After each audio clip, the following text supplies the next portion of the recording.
Good afternoon. Here we are, a day late, probably a dollar short, but it is what it is. Welcome to this episode of Garden Like a Guru. We're looking at the second week of May here.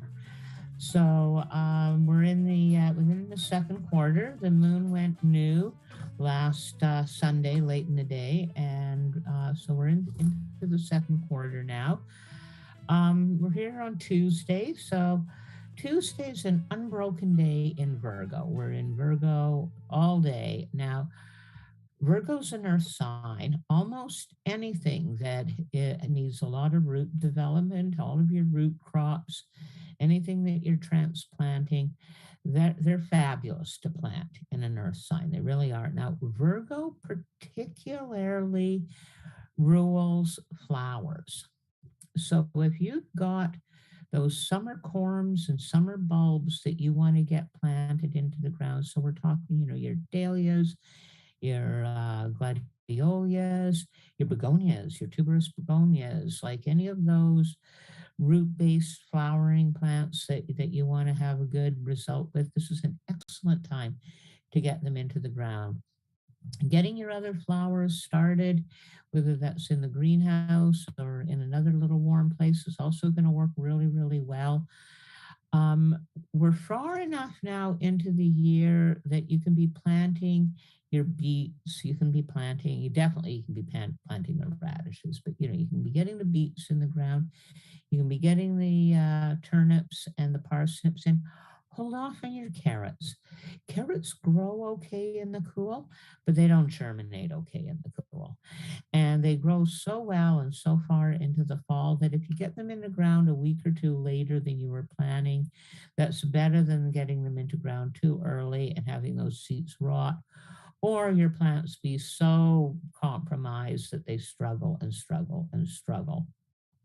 One of the things that a lot of people have a hard time understanding is that it's actually easier for a plant to catch up from being planted a week or two late than it is for that plant to recover from having struggled for a couple of weeks in really poor conditions. So, you're better off waiting a week than you are rushing the season. Now, we're going to have another new moon in May. We're going to have one right at the end of May. And what I'm going to predict here is that when we hit that new moon, we're going to see the end of this really, really chilly, wet time that we've got going on.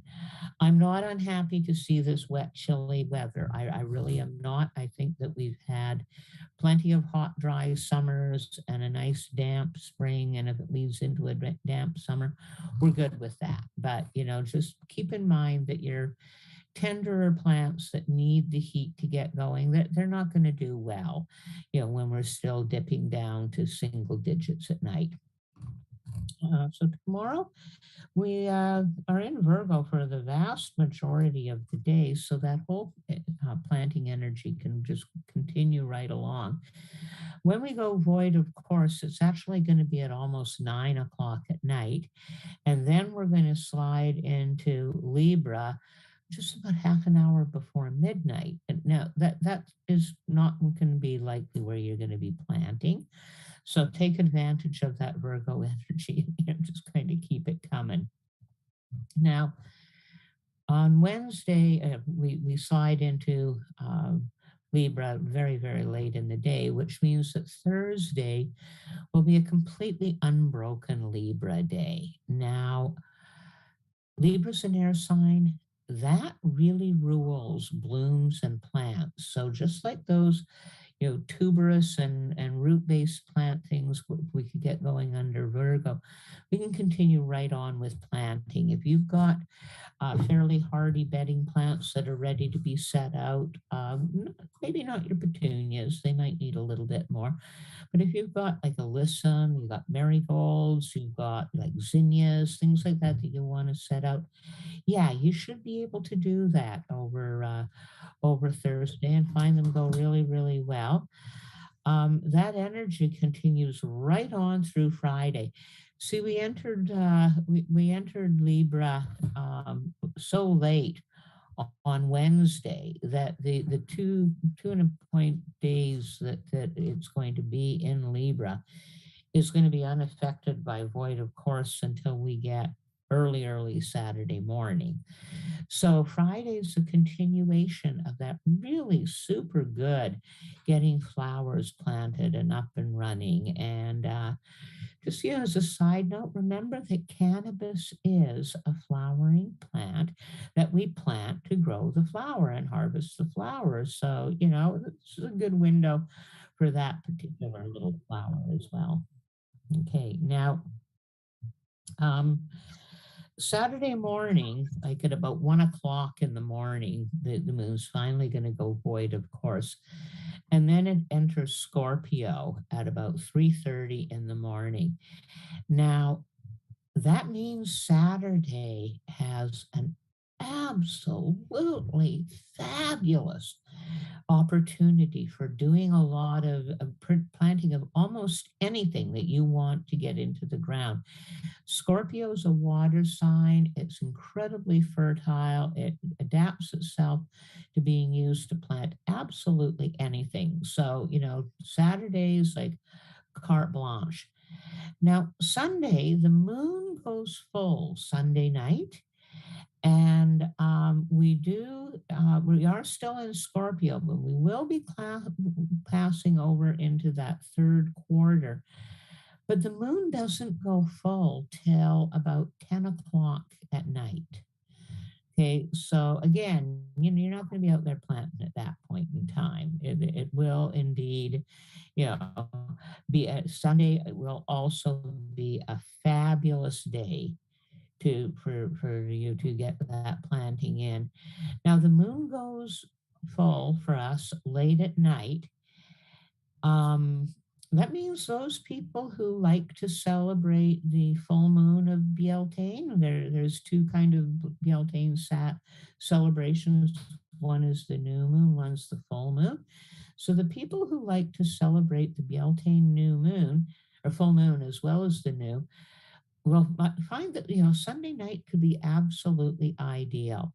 The moon goes full right at 21:11, which is 9 o'clock, 10 after 9 at night. Um, that's really a lovely window because it gives you time to do any kind of ceremonial stuff and lead in that you want to do. And then around the time that it's getting truly dark is when the moon will be going full. But just as we had a partial eclipse of the sun with this past new moon, we're going to get a partial eclipse of the moon with this full moon. So, shortly after it goes full, it's going to actually start to go into eclipse at that point. And you're going to be able to observe that provided we've got clear skies. But again, go out there and start looking for it. When it gets dark, is the eclipse is going to happen early after it gets dark. It's not going to be the middle, 2 in the morning. It's going to be only a partial eclipse, but do get out and observe it because an eclipse is a pretty amazing thing to have happen. Sunday, we're also going to be doing a class with our wild gather and garden planting class. This one's going to be held on Fortune Creek in Armstrong and hosted by our friend Sherry Roy. Michael's we've got wonderful information about that and plenty of opportunity yet to sign up. So yeah, please check that out.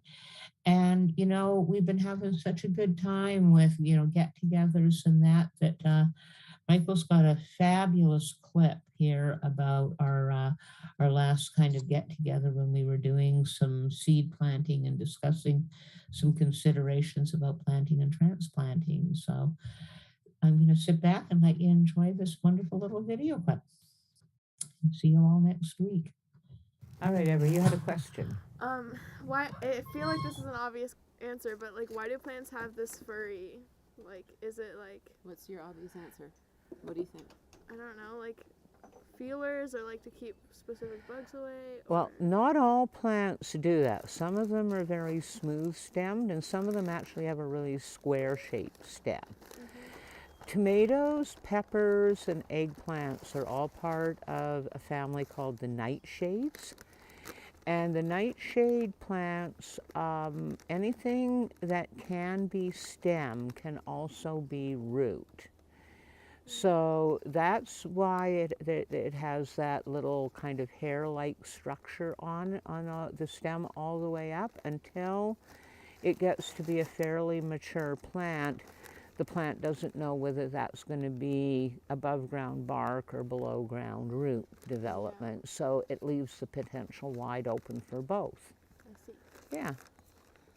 And once peppers get big, they don't get furry at all.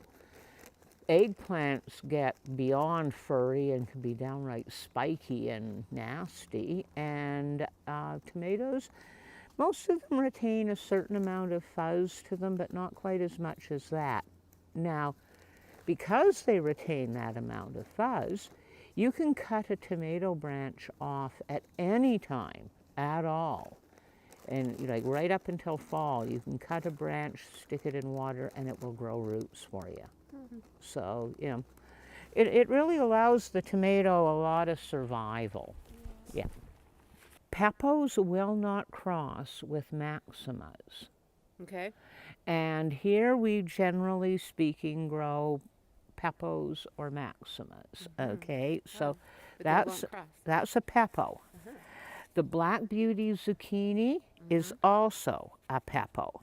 Okay. So it will cross with So- Yes, But would it cross with something Yes. that's not? Oh.